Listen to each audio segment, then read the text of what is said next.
Қарағанды облыстық сыбайлас жемқорлыққа қарсы күрес департаменті жанындағы ақпараттық ағартушылық штаб өкілдері қала активімен кездесу өткізді. Облыстық департамент жанынан штаб құрудағы мақсат қоғам арасында адалдық пен адамгершілік сынды қасиеттерді насихаттау. Штаб өкілдері жемқорлыққа қарсы күрес бағытында қажетті нақты ақпар беріп, ел арасында ағартушылық қызмет жүргізеді. Жезқазғанға келудегі мақсат та сол. Штаб басшысы меценат Бекзат Алтынбеков, Қазақстан Республикасы президенті жанындағы мемлекеттік басқару академиясының Қарағанды облыстық филиалының оқытушысы Алтынай Сүлейменова, қалалық мәслихат депутаты, штабтың Жезқазған қаласындағы бөлімшесінің басшысы Светлана Жумкина мемлекеттік мекеме басшыларымен кездесті. Сыбайлас жемқорлыққа қарсы департамент жанынан превенция департаменті, парасаттылық департамент, серіктестік департаменті құрылған. Бүгін осы үш департаменттің өзіндік үлкен міндеттері бар. Жалпы бұл біздің осы штабтың негізгі жұмысы, осы департаменттің жұмысы, агенттіктің негізгі жұмысы сенім, әділдік, парасаттылық қағидаларына сүйеніп жұмыс жасайды. Жыл басынан бері облыста сыбайлас жемқорлыққа қарсы қылмыс бойынша 68 іс тіркелген. Оның 23-ші соттың қарауына жіберілген немесе дәлелдің аз болу себебінен тоқтатылған. 42 іс бойынша тергеу жүріп жатыр.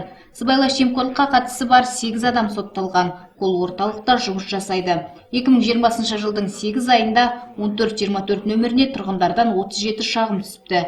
Статистика мәз емес, сондықтан ақпараттық түсіндіру жұмыстары осындай фактілердің алдын алады, халықтың құқықтық сауаттылығын арттырады, жемқорлық жоқ азаматтық қоғам қалыптастырады деген сенім басым.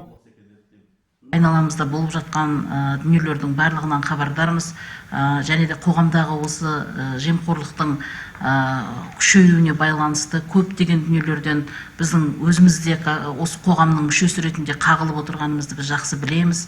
Сондықтан мен осы мәселелерді болдыртпауға үлкен жұмыстар жасалу керек, үлкен бір жаңа жоспарлар құрылу керек. Бірлесе отырып үлкен жаңа жұмыстар, бұл жастар жағымен мысалы жұмыс жасайтын болса, біз үлкен жаңа басқа да мемлекеттік органдармен, жалпы мектептермен, балабақшалармен үлкен жаңа жұмыстар қарастыруымыз керек. Соған байланысты жоспарлар құрылып, және медиа жоспарларымыз құрылып, біз осы өзіміздің істеп жатқан жұмыстарымыздың барлығын бүгінгі күндегі мынау әлеуметтік желілерде таралуына, халықтың кеңінен жаңағы сол осындай жұмыс басталғандығын білу керек, және де сол жұмыстардың барысымен танысып отыру керек деп есептейміз.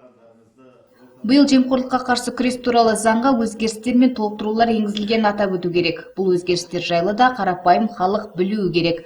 Азаматтардың құқықтық сауаты болуы өте маңызды. Мы проводим вот такие вот встречи, беседы офлайн, онлайн, когда вот... Мүмкіндік болып тұрғанда офлайн болсын, онлайн болсын, осындай кездесулер өткізуге тырысамыз. Аудиторияда әртүрлі мемлекеттік мекемелерде, жеке квазимемлекеттік секторда ұйымдастырамыз. Жемқорлық деген не? Жемқор қылмыс субъектісі кім? Қарапайым мысал арқылы міне осы сұрақтарға жауап береміз. Заңнамадағы өзгерістерді халыққа жеткіземіз. Бұл не үшін керек? Себебі қазір заңды оқитын адам аз. Көп азамат құқықтық нормаларды жеткілікті білмейді. Сондықтан біздің қазір жасап жатқан жұмысымыз мемлекеттік маңызды істеп білемін. Біздің басты аудиториямыз мемлекеттік қызметкерлер болғанымен барлық халыққа ақпараттық түсіндіру жұмыстарын жүргіземіз. Жалпы ел аумағында жемқорлықпен күрес бағытында жұмыс жасайтын Сарыарқа адалдық алаңы, адал көмек фронт кеңселер сынды бірнеше алаң бар. Соның ішінде антикор орталығы тәуліктің 24 сағатында шағымдарды қабылдайды. Кез келген азамат сұрақ өтінішімен келе алады. Сондай-ақ кәсіби заңгерден кеңес алуға мүмкіндік бар. Маржан Ғапсаттар, Күнсұлу Даниярқызы, Думан Оразов, Дидар телеарнасы.